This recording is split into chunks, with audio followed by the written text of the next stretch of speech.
Good morning, everyone. Welcome to another episode of BNN with Bhante Sudaso. We will be studying this morning the Mahā-Assapura Sutta, Majjhima Nikaya 39, and there is a link in the live chat. Welcome to Gita, Ella, Jens, Edward, Kyle, and Dan. Kyle is the one who actually created the name BNN. So all credit goes to Kyle. And welcome also to Bradley and Liz. So I'll pass it on to Bhante.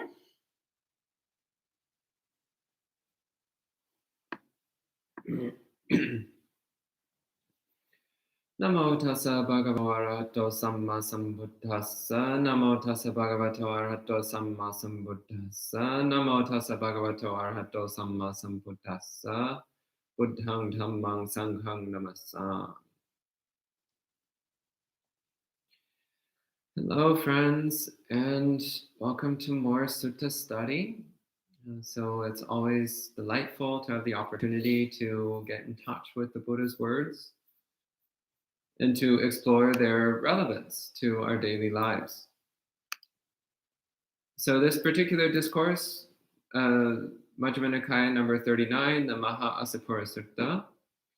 This sutta it's particularly relevant to monastics, but there's also a lot of material in here which is quite useful to any sincere practitioner.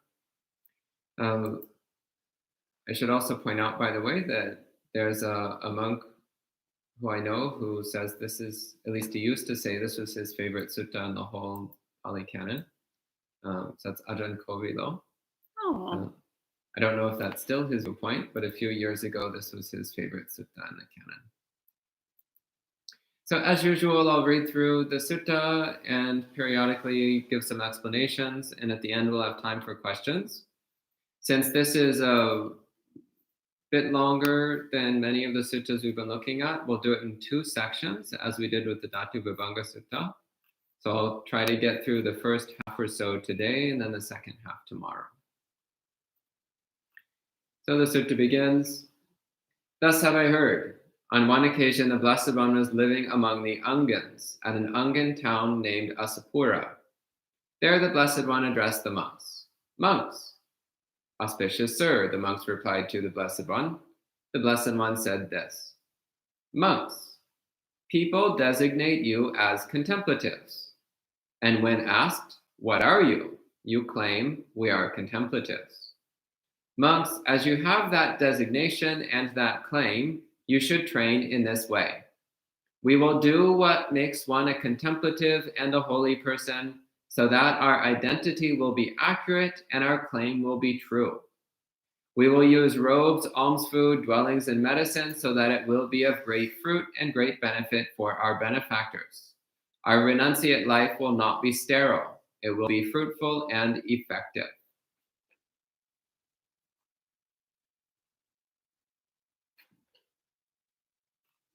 So,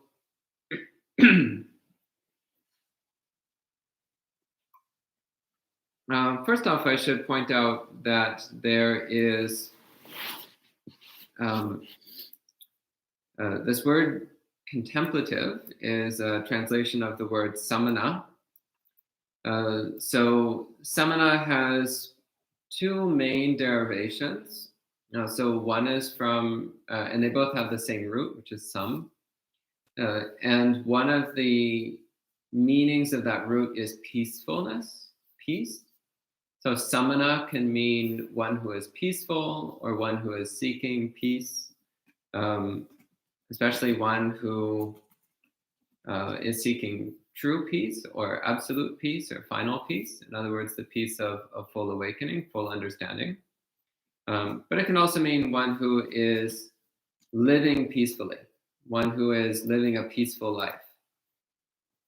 Another meaning of this root, the same root in Pali, is weary or being done with something.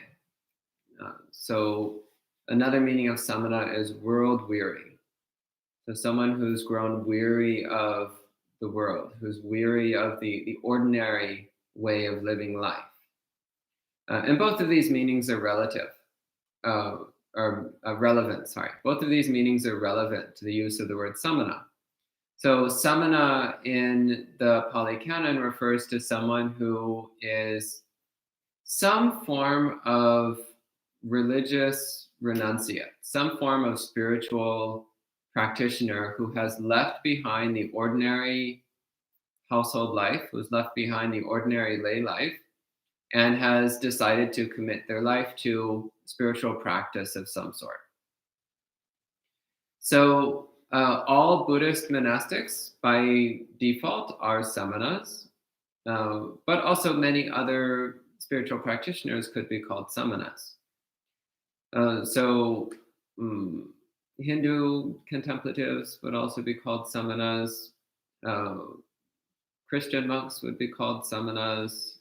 There's quite a range of people who would fit under this category of samana.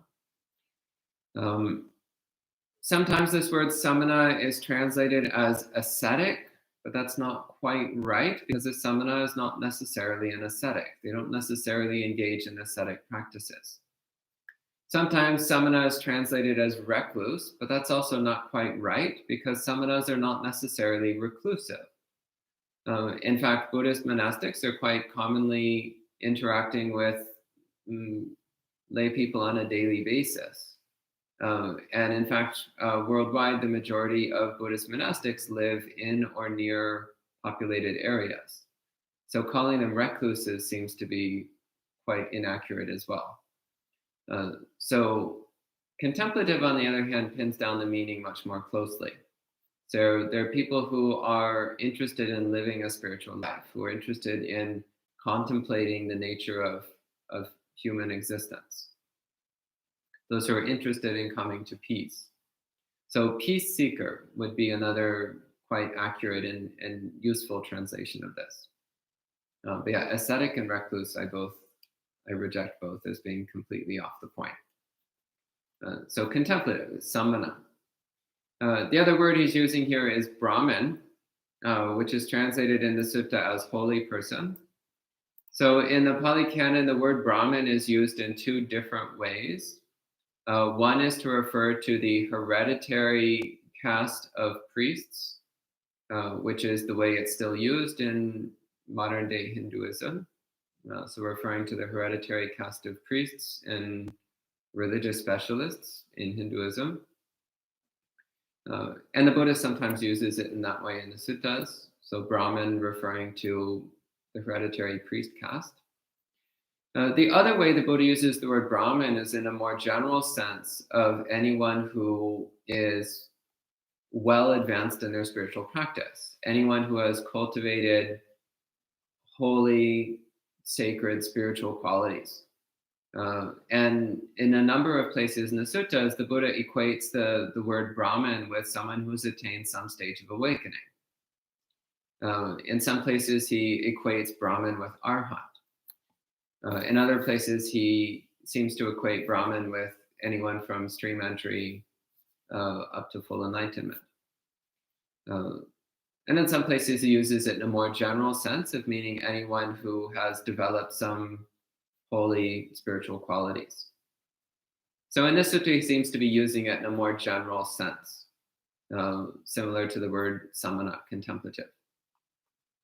And this statement, we will use robes, alms, food, dwellings, and medicine, so it will be of great fruit and great benefit for our benefactors.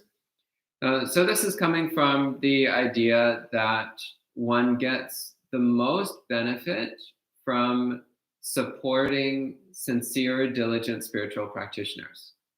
That, of course, it's good to be generous to everyone.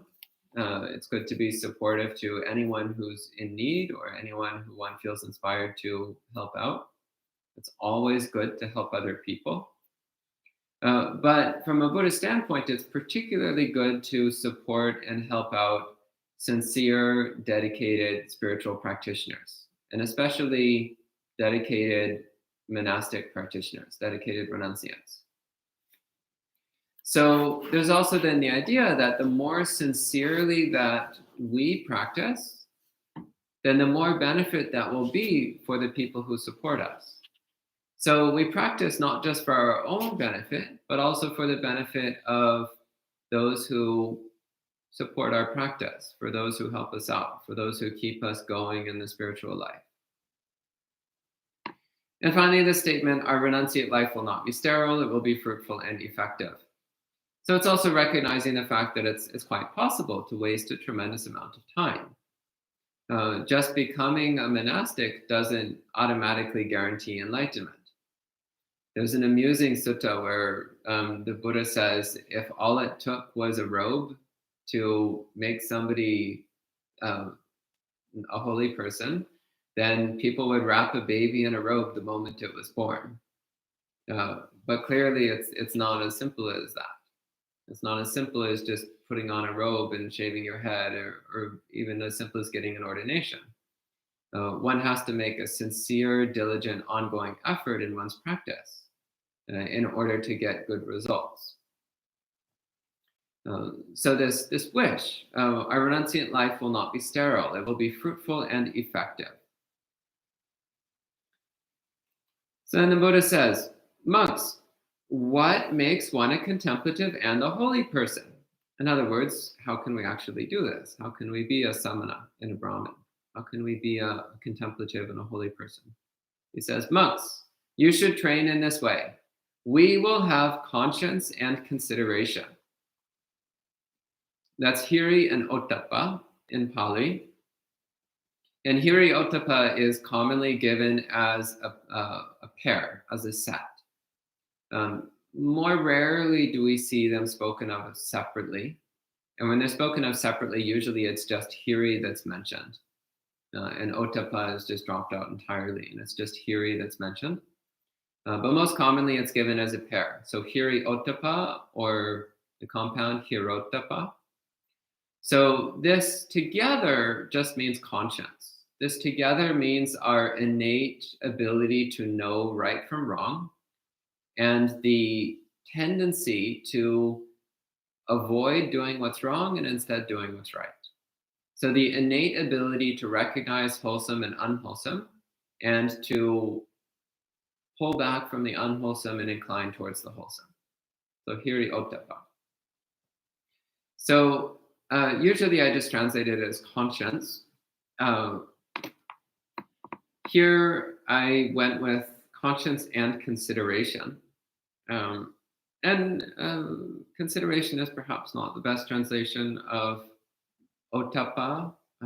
One way that hiri ottappa is sometimes explained is that hiri is not wanting to harm yourself, and ottappa is not wanting to harm others.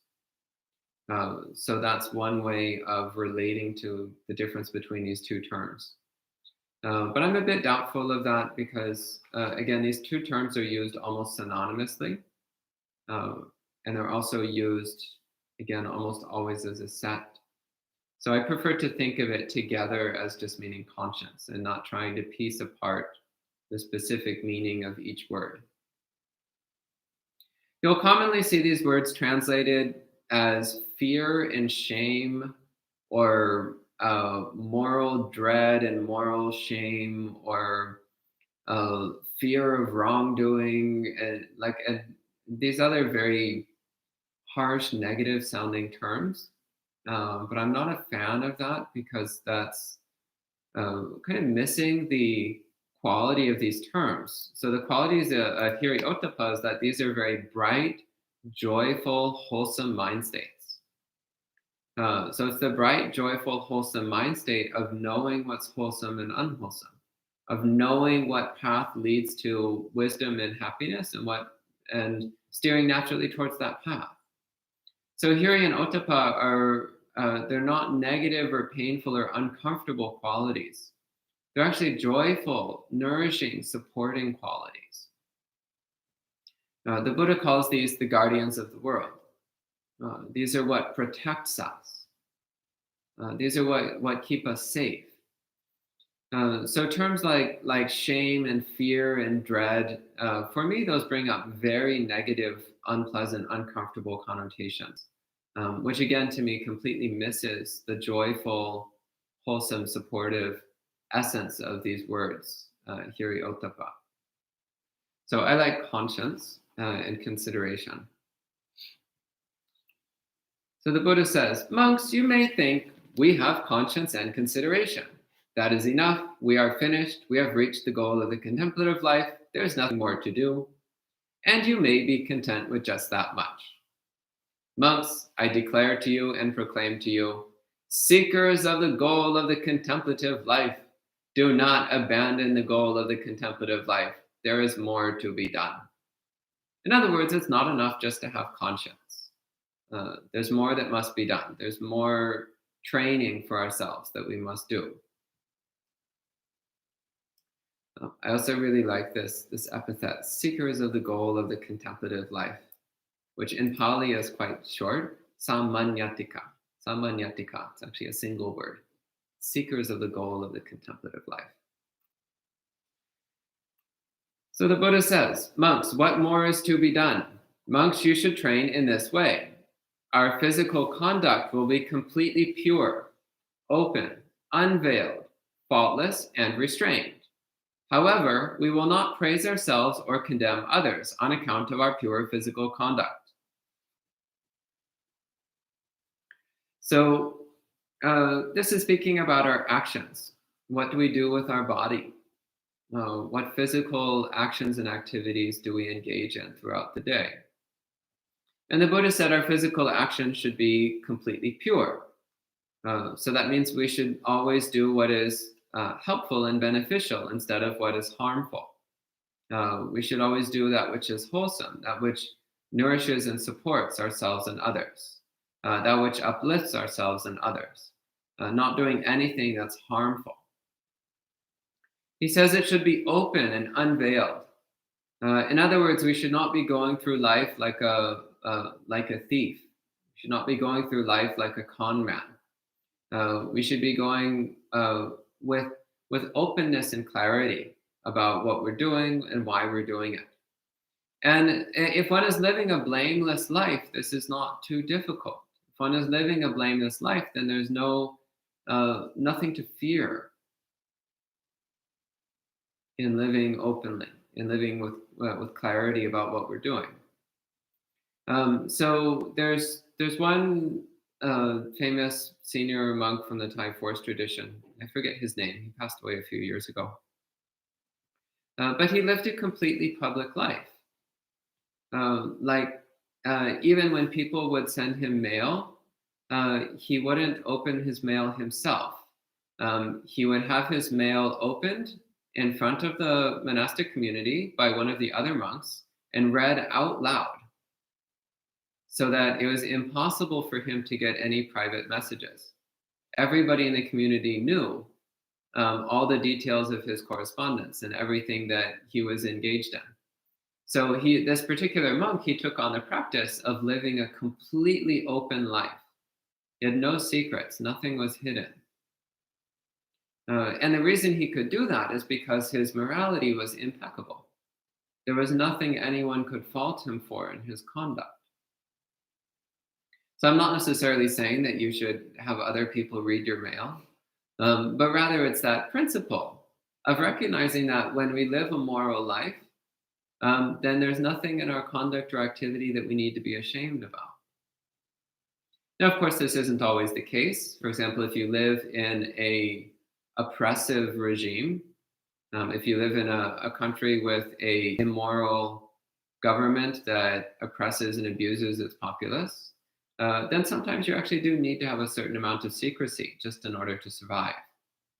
And sometimes you need a certain amount of secrecy also in order to continue practicing Buddhism. So, for example, there's a friend of mine who is from a Muslim majority country. And when she goes back to that country, she has to pretend that she's Muslim. Because if she was open about the fact that she's Buddhist, then she could go to jail. So she has to pretend that she's Muslim whenever she goes back to her home country. So that's kind of a sad and unfortunate case. And unfortunately, it's relatively common these days. So if you're faced with that kind of situation, then of course you do what you have to do. But the general idea here is, again, to live a completely blameless life, so that if others find out about our conduct and what we're doing, that there is nothing in line with Dhamma that they could criticize us for. They might criticize us for things that have nothing to do with the Dhamma, but they can't criticize us based on the Dhamma. And living a faultless life. So again, so there's no error in our conduct. So we're always trying to live in as upright and wholesome and blameless a way as possible. And living a life that's restrained. So not engaging in any kind of excess, not being overly committed to luxuriousness, not being committed to sensual pursuits, refraining from any kind of excessive behavior, and always trying to live a life which is peaceful, cultivating physical restraint. And then the Buddha says, monks, you may think, we have conscience and consideration, and our physical conduct is completely pure. That is enough. We are finished. We have reached the goal of the contemplative life. There is nothing more to do. And you may be content with just that much. Monks, I declare to you and proclaim to you, seekers of the goal of the contemplative life, do not abandon the goal of the contemplative life. There is more to be done.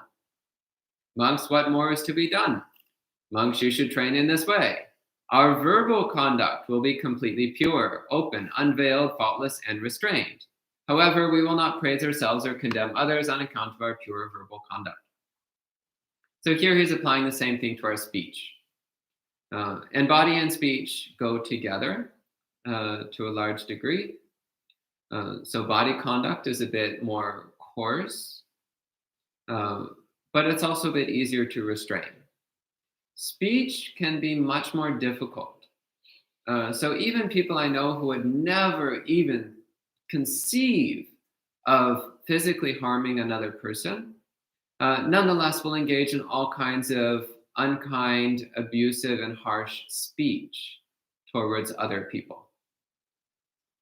So it's important as we start to develop physical restraint to then start to consider, how can we restrain our speech? How can we make our speech pure, faultless, blameless? How can we make our speech supportive, nourishing, wholesome, beneficial, worth treasuring?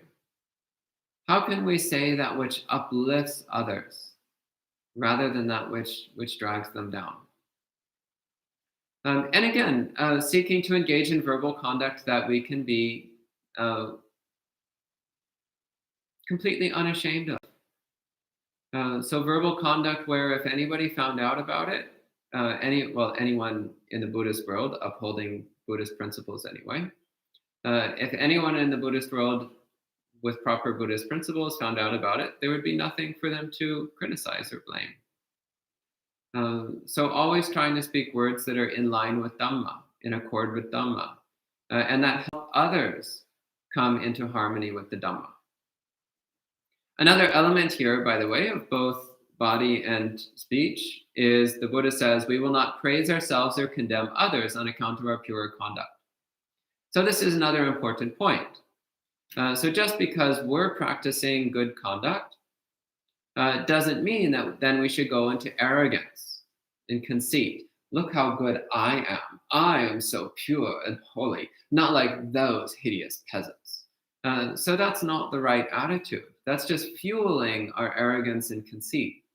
It's just fueling our self-centeredness and self-obsession. And that also then will begin to water the seeds of hostility. It begins to water the seeds of being inconsiderate, the seeds of putting down other people, thinking less of other people, taking advantage of other people, harming other people, whether through negligence or malice. So, and also from a Buddhist standpoint, again, keeping in mind that ultimately in Buddhist practice, we're trying to overcome all forms of self-centeredness. We're trying to abandon all of our self-obsessiveness.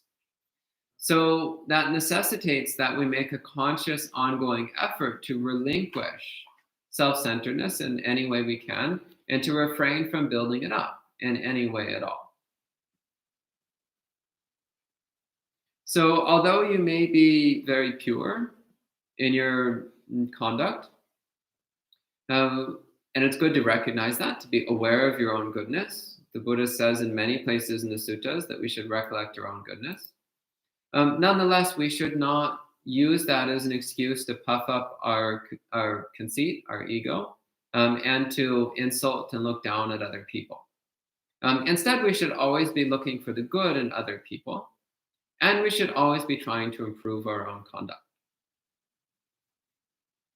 So then the Buddha says, monks, you may think we have conscience and consideration, our physical conduct is completely pure, and our verbal conduct is completely pure.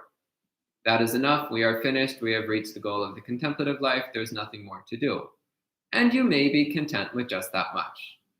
Monks, I declare to you and proclaim to you, seekers of the goal of the contemplative life, do not abandon the goal of the contemplative life. There is more to be done. What more is to be done? You should train in this way. Our mental conduct will be completely pure, open, unveiled, faultless, and restrained. However, we will not praise ourselves or condemn others on account of our pure mental conduct. So this is getting a bit more subtle and refined. So we're restraining body, not too challenging. Restraining speech, a little more difficult. Restraining the mind, even more difficult. So always watching, what are we doing with our mind? Are we sitting here spacing out and daydreaming? Are we thinking about the sensual activities that we want to engage in? Are we thinking about how much we hate other people or certain behaviors or certain things that we're supposed to do? Are we filled with resentment for other people? Are we annoyed maybe by the things that he said last night about bodhisattvas?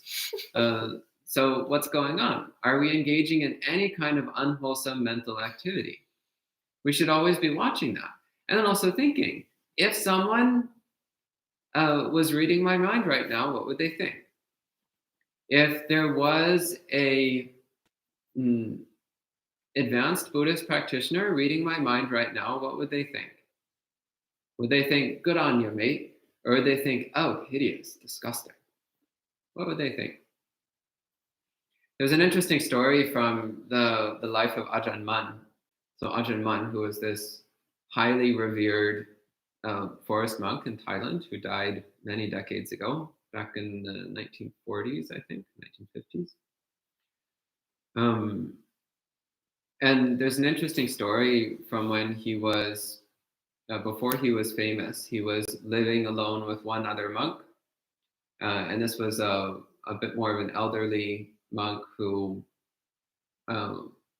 was actually quite committed to his meditation practice. And one day Ajahn Mun was like, well, I want to see just how well his meditation is going. So Ajahn Mun reached out with his mind and read the mind of this elderly monk and saw that the monk was sitting there thinking about sensual desire. And so Ajahn Mun went to the monk and was like, what are you doing? You're supposed to be meditating, not just sitting there thinking about sensuality. And the old monk freaked out and ran away and disrobed.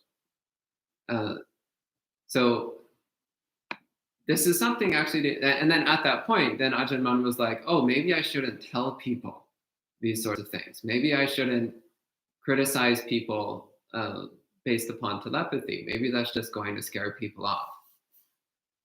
So the point of the story, by the way, is not that you should read people's minds and then criticize them for their bad mental conduct, but rather to reflect that at any time, there may be highly advanced Buddhist practitioners who are reading your mind and who are not particularly pleased by what they see there.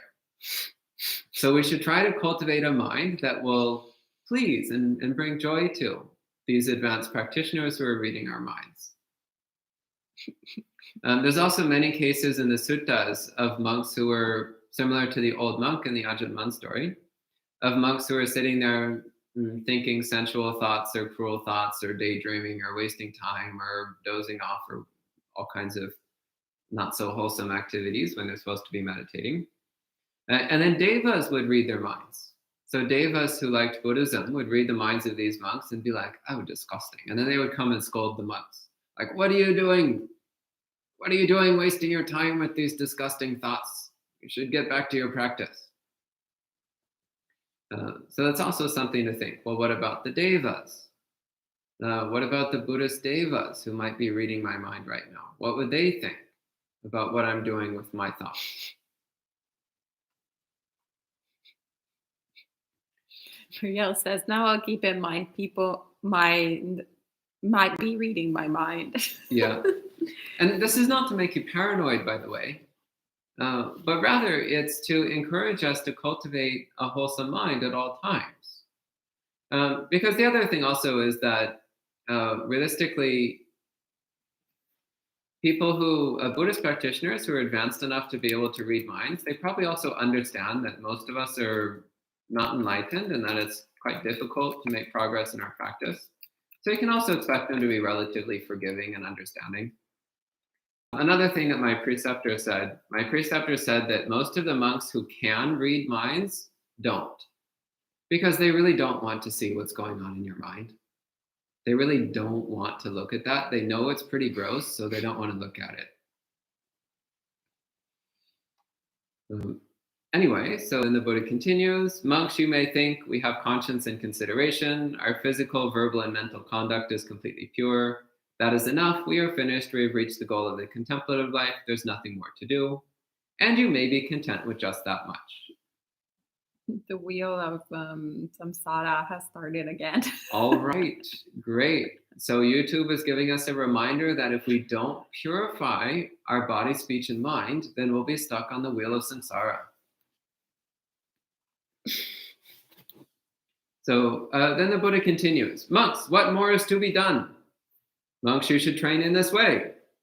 Our livelihood will be completely pure, open, unveiled, faultless, and restrained. However, we will not praise ourselves or condemn others on account of our pure livelihood. So livelihood is the way that we live our lives. It's the way that we make a living in the world, the way that we provide for our basic needs. So basically speaking, right livelihood means not engaging in any kind of occupation that is harmful to any sentient being. That includes yourself, by the way. So that also means you shouldn't be working in the coal mines, for example. It's bad for your health. May seems dissatisfied by this. Oh, okay. Oh, no, she's dissatisfied because the cat walked away from her. Never mind. Like the other day, I walked in the room and May got all happy. She was like, yay! And I realized it's because Stan was walking behind me. It wasn't anything to do with the monk. It was all about the cat. Anyway, so not engaging in any occupation that's harmful to any sentient being, including yourself. So blatant examples of this are, again, harming yourself would be something like working in a coal mine. Not so good, really bad for your body. Harmful to others, working as a hunter or an assassin, definitely not right livelihood. But also the Buddha mentions things like selling alcohol, selling weapons, selling poisons, selling anything which is meant to harm other sentient beings. We should not sell such things. Selling meat. We should not be engaged in selling meat. Dead bodies of sentient beings. In other words, we should not be selling the dead bodies of sentient beings for other people to eat. That's selling meat, unwholesome livelihood, wrong livelihood. We should also not deal in slaves.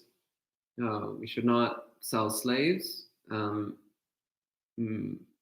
So the Buddha gives many broad general examples of wrong livelihood. But the basic principle, again, is to reflect carefully on our job and ask ourselves, is this harmful to sentient beings? And if the answer is yes, then we should try to change what we're doing. We should try to find a way of making a livelihood which is not harmful to other sentient beings or to ourselves. Instead, we should try to cultivate a livelihood which is nurturing and beneficial. So a livelihood which is based around helping people, uplifting people, bringing happiness and joy and wisdom and goodness into people's lives. That's the kind of livelihood that we should be engaged in.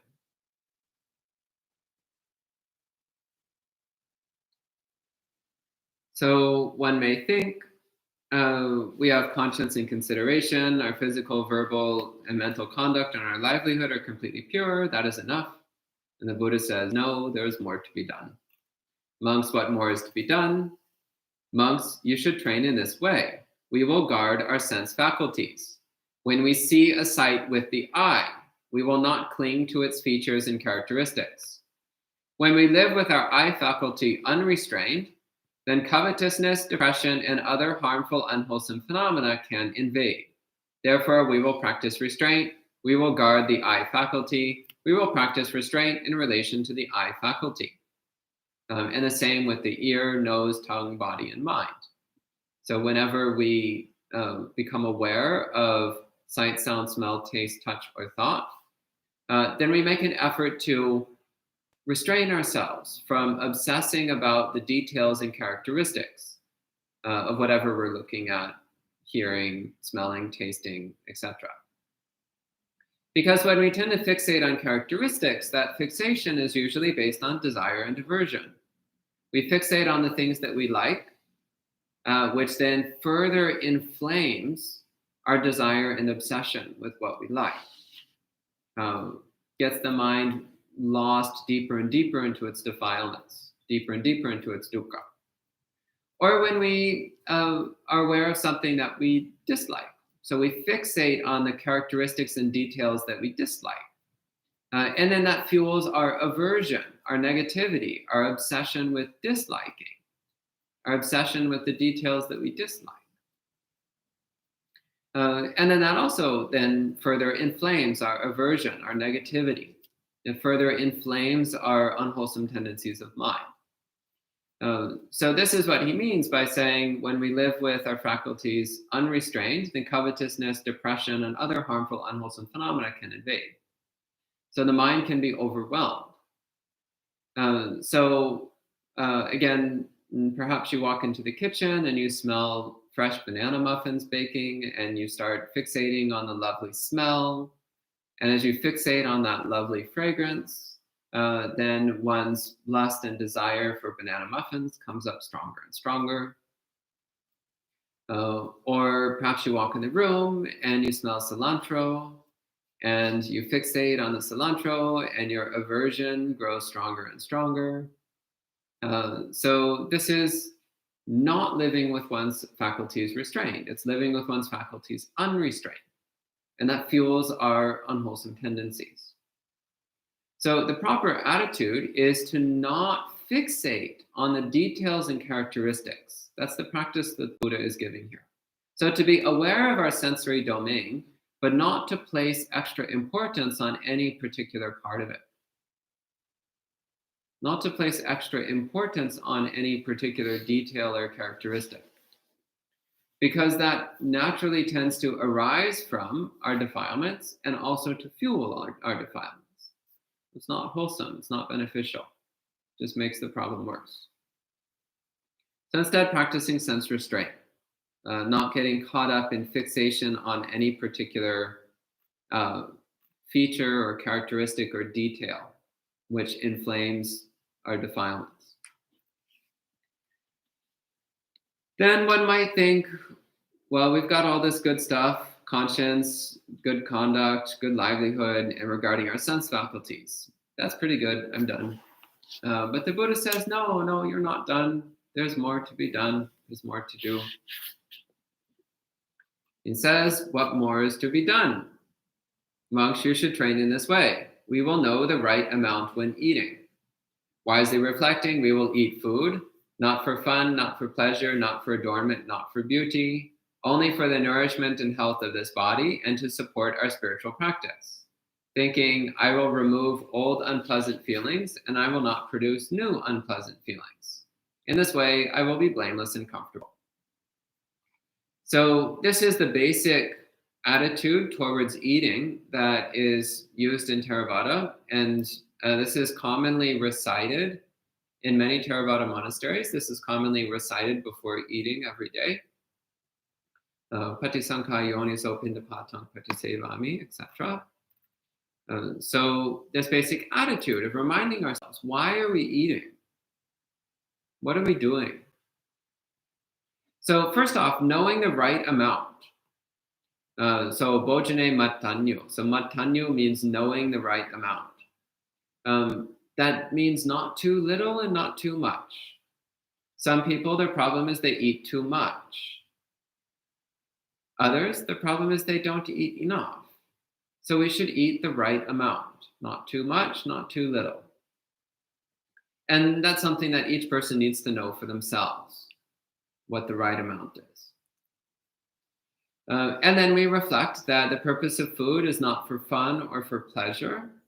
So food is not supposed to be entertainment, nor is it something that we do to make ourselves pretty, nor is it something that we do to show off, but rather it's something that we engage in to keep us healthy.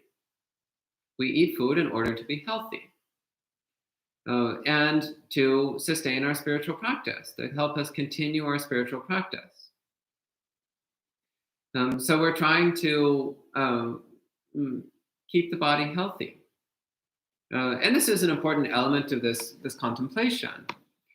So also then, if we're eating junk food or food that's full of pesticides and chemical stabilizers and all the other junk that they put in food these days, well, that's not supporting our health. In fact, that can be quite harmful to our health.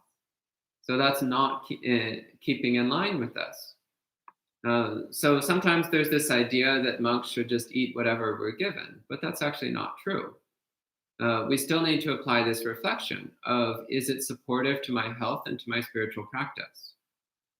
So the Buddha did place some importance here, not on just eating whatever crap people give you, but rather on using food in a way that nourishes your health and supports your spiritual practice.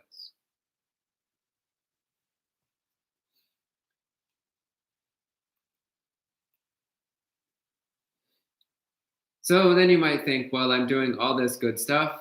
I guess I'm done. And the Buddha says, no, you're not done. There's more to do. But I think we'll get to the more to do tomorrow, because we've already been going for 45 minutes. I think at this time we can switch to questions if there's any questions.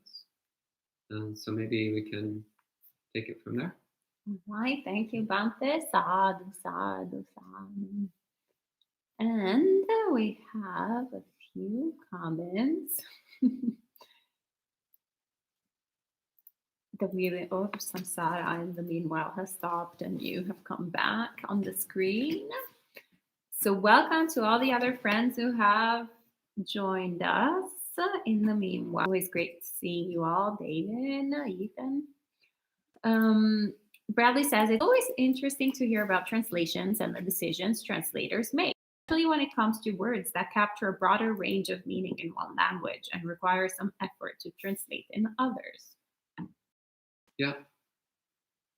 Yeah, my appreciation for the suttas was vastly enhanced by learning Pali, because it makes it possible to really understand more clearly the meaning of these words. Any translation, no matter how good it is, any translation will always be incomplete and unsatisfying. So as long as we're relying on translations, we're always going to be a little bit removed from the meaning of the words. And Maria is asking, can unwholesome people also develop those meta-human abilities, like people who do not necessarily intend to attain enlightenment? I think she's referring to reading. Well, first off, there's no such thing as unwholesome people. What there are is unwholesome choices. So there are people who have a habit of making a lot of unwholesome choices, but that doesn't mean they're unwholesome people. It just means they have a habit of making unwholesome choices. So it's important to keep that in mind. there is nobody who is incurably evil. Everyone has the capacity to become wholesome and pure and even to attain full enlightenment. But as for your question, you don't necessarily need to be virtuous in order to develop psychic powers, supernormal abilities. It's not a requirement. It helps, but it's not a requirement. The main requirement is samadhi. Having control of your own mind. It's the main requirement. Okay? And Yanni is asking, would we know if any particular deva is scolding us? Well, one of the problems is that most people have a difficult time seeing and hearing devas. So that makes it a bit difficult. There might be some devas scolding you right now, but you can't hear them. Yeah, quite possible. And Bradley says a tech deva is messing with us. And Sally's so dangerous. No place to hide my thought because it's disgusting. Yeah, nowhere to hide. Dan is clever joke. I can still hear the Dhamma even though the wheel of samsara is spinning. Yes, yes. And Jens is sharing, I have encountered two monks who I'm pretty sure could see into my mind. Both use this ability to help with meditation. It was unnerving, but really acts of compassion to help me. Yeah. Yeah, again, there are some monastics who have developed these abilities. And generally speaking, they only use it to help people. And also, I don't have much personal experience with these things, but what I'm told from others is that usually they will only use these abilities with permission. Or if they think the person will be okay with it. So usually they won't be invasive or intrusive. This is what I've been told anyway. And Bradley saying, last night I read Ajahn Brahm talking about the scores of mosquitoes that would bite him every night when Wapananachat was just founded and how it taught him to let go and enter jhana. Ajahn mosquito, yeah. Okay. Sally says, could Bhante please explain this sentence further? Oh, sorry, I think I skipped something. Gita says, Bhante, so when an unwholesome thought occurs, we notice it and then turn our mind away, or perhaps bring up a wholesome thought to tame the wandering mind? Yeah, either way is okay. Yeah, either one.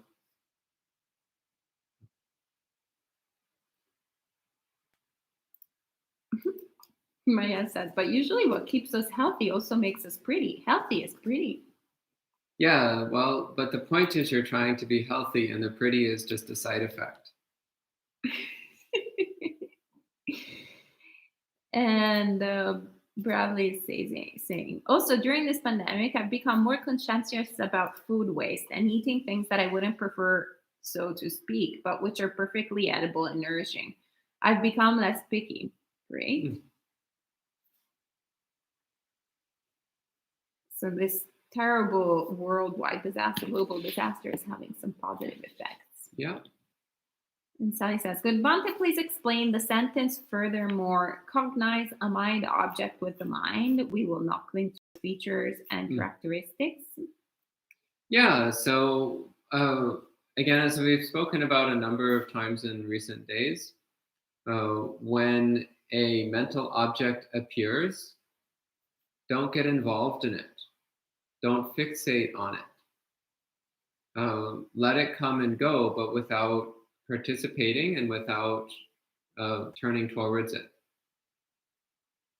That's dwelling with the mind faculty restrained. So it's normal that some involuntary thoughts will arise, pass through the mind and cease from time to time. Sometimes persistently, sometimes intermittently. So we just don't fixate on them. We don't pay attention to them. We are aware of them as they come and go, but we don't focus on them. Then there's no problem. Okay? And Raymond is asking, you all are very funny this morning. What are some food examples that are not supportive of our body nourishment? And there's an emoji of a burger. And Sally says lettuce. Snickers. And Edward says beer. And Jen says Oreo cookie cheesecake squares. Actually, that sounds kind of nice. No. Yeah, so I think those are all reasonable examples except for lettuce. If you've got some nice farm fresh organic lettuce, that's actually quite good for you, quite nourishing. If you're getting conventionally grown, pesticide-soaked, month-old lettuce from the grocery store, maybe that's not so supportive. But yeah, I mean, you need to be honest with yourself. Look at the effect it has on your body and your mind. So if it has unpleasant effects on your body and unpleasant effects on your mind, then it's probably not so supportive and it's best to avoid it. And Sally's asking, Bhakti's explanation on Ottapam is not fear of wrongdoing, moral shame really inspired me. Maybe it's because that explanation by some previous teachers can prevent from wrongdoing because fear is an instinct nature of beings. Yeah, I've met about 2 people in my life who responded well to the fear of wrongdoing and moral shame wording. So I do acknowledge there are a small percentage of people who respond well to that style of translation. But most of the people that I've encountered, myself included, respond very negatively. When they're told, like, you should have moral shame and dread, they're like, no, thank you, I'll skip. Not mine, not for me.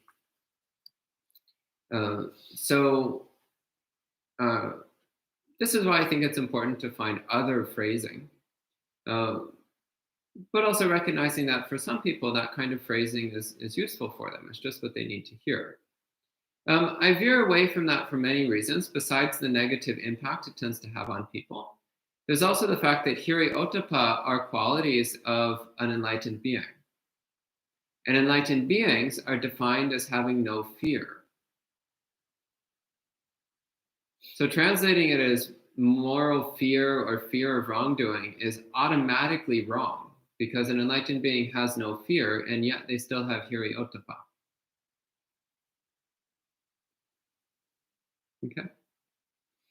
Anyway, it's all words. So if it's useful for you, Sally, for example, I have no problem with that. So it also depends sometimes with the cultural upbringing and what words have to do with.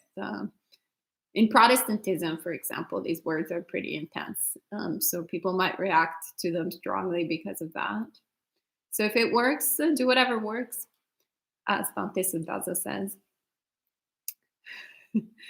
And Mayan says, in the same way that devas help people, can demons help people as well? Well, it depends on what you mean by demon.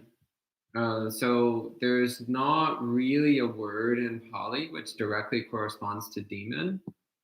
There's a couple words which are relatively close. One is Mara and the other is Asura. So Mara is the category of beings which are tempters and tricksters, kind of like leprechauns, only a bit less nice. So tempters or tricksters, devas who like to come and tempt people into indulging their defilements. So we usually associate with one particular Mara, but there's a whole category of devas which are called Mara devas. So you might call those demons, but that's not quite right because they're technically devas.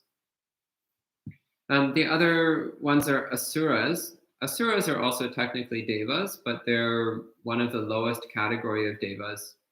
And they're usually described as being strongly prone to anger, pride, and jealousy. So they're not nice devas. They're rather unnice devas. But I still wouldn't quite call them demons. I would just call them angry devas, jealous devas, not very nice devas. So yeah, I don't quite, I can't think of any class of beings in Buddhism which directly corresponds to the idea of demons. But if somebody has something in mind, please feel free to type it in. Perhaps she's asking, because afterwards it's saying, for unwholesome intentions, could these beings want to intervene with the line of events in the human world? For example, say if Mara helped you out as a means to an end. So yeah, definitely. Mara is very clever. Mara's a tempter. So Mara actually very often in the suttas, he's encouraging people with a sense of like, oh, come and do this. It'll be pleasant. You'll like it. But he's also knowing, and it's going to inflame your desires. It's going to inflame your lust, your attachment. It's going to build up your delusion.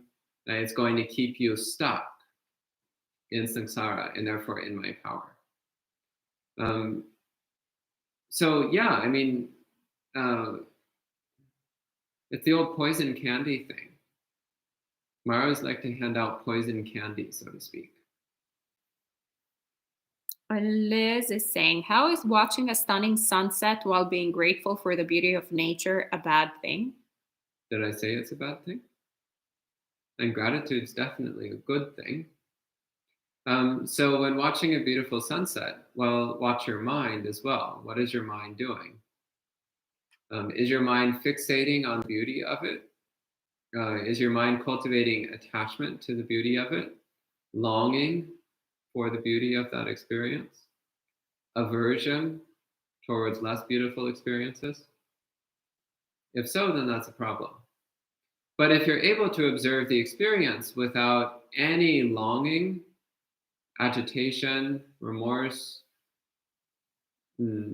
nostalgia, fear of loss, then there's no problem. So an arhat can also look at a sunset, but they would see it without any unwholesomeness in the mind, without any attachment or aversion in the mind. And Jens says, Bante, can you speak to keeping right speech when we personally feel wrong speech is pervasive? The news, family, workplace gossip, etc.? Yeah. Refer back to the Saleka Sutta. The Saleka Sutta goes through others will be cruel. We will not be cruel. Others will speak harshly. We will speak gently. Others will speak uselessly. We will speak usefully. Others will speak harmfully. We will speak beneficially. So it's making that commitment no matter what others do, even if it's unwholesome, then we will still only do what is wholesome. So we will not be swayed by the unwholesome choices of others. We will develop an unrelenting commitment to goodness, an unrelenting commitment to holiness. And we will not back down from that. So make that commitment firm in your mind. There is a lot of unwholesome conduct in the world. There's also a lot of wholesome conduct in the world.